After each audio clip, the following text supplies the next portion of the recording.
একটা ধরেছে আমার মহারাজ, কিন্তু একটা ধরেছে, যাই বলো কম, তাই না?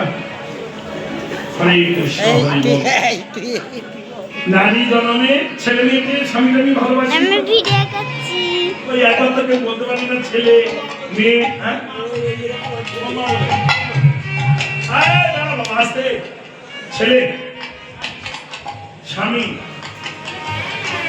ওরা স্বামী নয়, সব আসামি।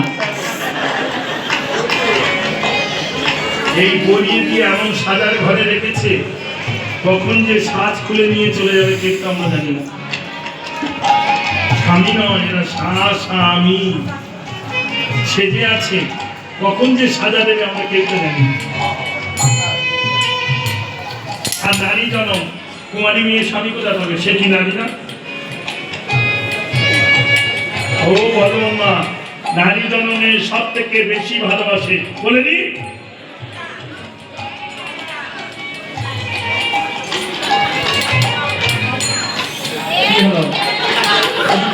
দেখছে নারী জনমে সব থেকে বেশি ভালোবাসে কলসীকে। আস্তে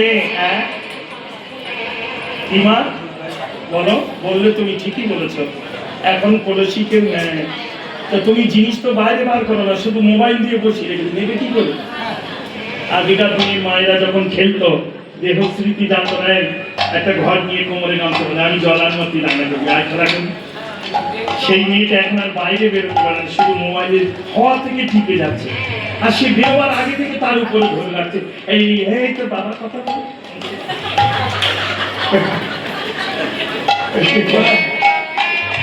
তুই কি হাসিস, কি বুঝিস? ও আর কি বুঝবে না, রাগ করো না।